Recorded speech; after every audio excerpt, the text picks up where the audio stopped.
E aí galera do YouTube, hoje eu tô aqui pra iniciar a segunda temporada do quadro Cara a Cara com a minha amiga Brena Franciele. Hoje o tema do quadro é cristianismo.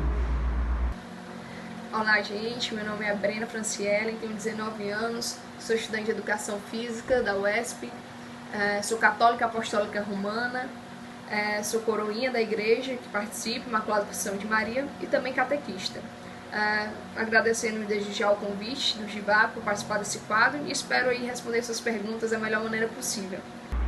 E para começar, eu gostaria de saber a sua opinião sobre a divisão da Igreja Católica em várias doutrinas. Bom, na era medieval, como todos sabemos, a Igreja Católica defendia certas coisas assim que todos nós que estudamos achamos isso um absurdo, que é a questão da Santa Inquisição. Todo mundo que tinha um pensamento distinto do que ela pregava ela era morto, queimado, era torturado de várias maneiras e formas. E isso, as pessoas não estavam mais sustentando isso. Por isso começou a surgir novas ideologias, mas não se destoando muito dos preceitos da Igreja Católica. Na verdade, algumas modificações positivas, né? E devido a essas reformas, esses protestos, a Igreja Católica passou a ver de outra maneira, né? Começou a melhorar, então isso teve um ponto positivo, né? O que acontece é que depois dessas reformas, né, protestantes, as pessoas hoje em dia, o que acontece? São aqueles cristãos agnósticos, ou seja, que vão procurando aquilo que mais lhe convém. Em vez da gente procurar ser imagem e semelhança de Deus, não, a gente procura uma igreja que seja nossa imagem e semelhança, ou seja, não concordo com isso ou com aquilo, então vou criar minha própria ideologia, vou fazer uma igreja com isso, né? Então a Igreja Católica errou essas mudanças. Lutero era um cristão, acreditava em Nossa Senhora e não deixou de acreditar quando fundiu outras igrejas. Porém, ele não concordava com a questão de venda, de indulgências e tudo, que realmente é um absurdo. Mas isso tudo ajudou para quê? Para a Igreja Católica se fortalecer. A segunda pergunta é: qual sua opinião sobre as recentes canonizações de algumas figuras católicas?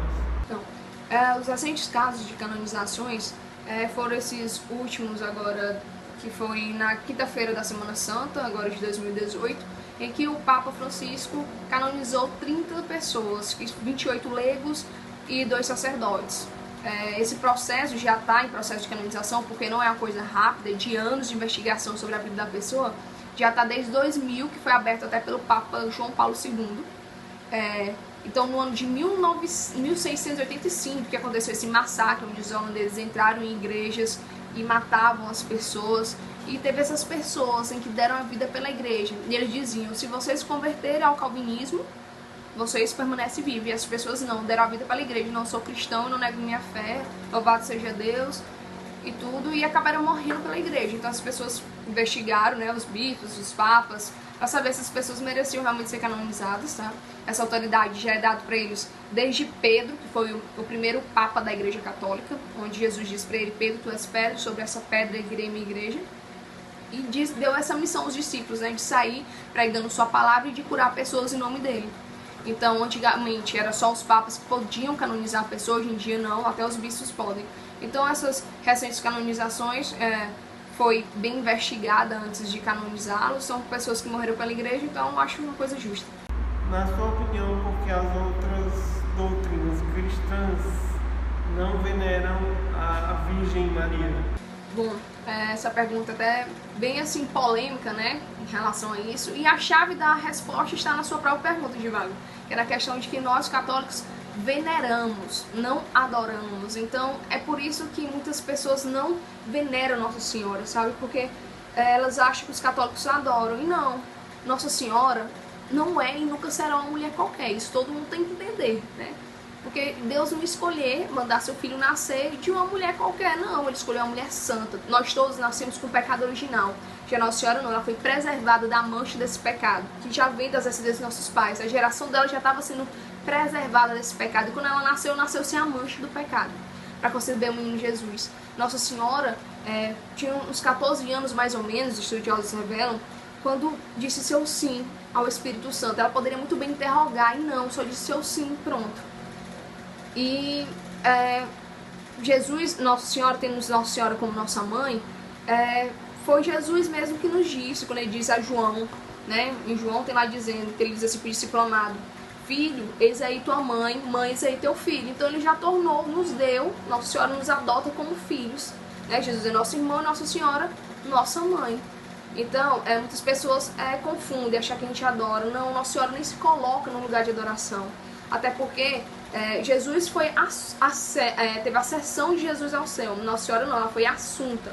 Ou seja, se ela foi assunta, teve que ter alguém para levá-la ao céu, né? Os anjos vieram para levá-la ao céu. Então Nossa Senhora não se coloca nesse papel de pra gente adorá-la, não. O que acontece é que realmente tem alguns católicos que acabam muitas vezes exagerando, né? Acabam querendo adorar, mas Nossa Senhora, a gente lembrar, olhar para aquela imagem, lembrar o que foi que ela fez pela gente, né? Uma mulher que nos roga, intercede a Deus por nós, ela é uma mediadora da gente como filho, como toda mãe. É mais fácil uma mãe atender um pedido de um filho do que de outra pessoa, né, pedindo. Então ela é nesse papel de intercessora, de mãe, de que acolhe, de que se preocupa com o filho. Intercede a Jesus por nós. A quarta pergunta é: qual a sua opinião sobre o possível fim do celibato? Então, muitas são as indagações sobre o possível fim do celibato, né? São indagações, na verdade, que não convém muito. Até porque o celibato não é uma coisa que é imposta às pessoas, tá? Ele é um chamado, é uma vocação sacerdotal. Então, se você sente esse chamado, essa vocação, tem essa oração, essa comunhão com Jesus, então você vai se propor a vivenciar o que é o celibato, tá? Até porque Jesus, a gente faz, na verdade, uma comparação, um paralelo. Jesus, ele foi o quê? Foi o esposo, né? A gente chama ele de o esposo, e a igreja é a esposa.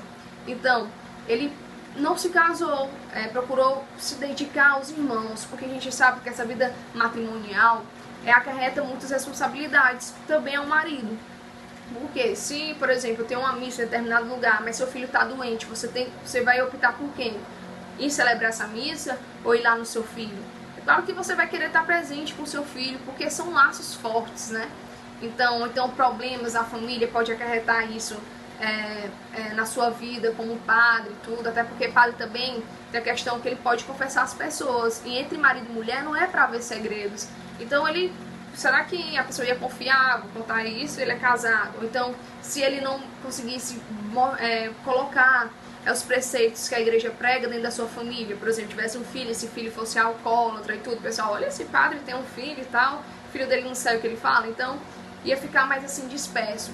O padre tem que ter uma vida, os filhos dele a assembleia, são os leigos, e a igreja é sua esposa, a qual ele deve se dedicar inteiramente. Então uma vida com esposa e filhos iria um pouco destoar o foco do padre, de viver inteiramente voltado para a igreja, para servir a Deus, tomando Jesus como exemplo.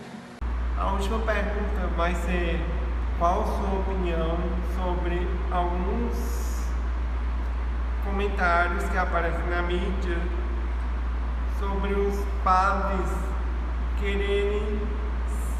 os padres cantores quererem se aproveitar do dom da música para sempre estar na mídia? Então, sobre esses padres, né, que querem aproveitar da fama e tudo, e acabam se destoando um pouco.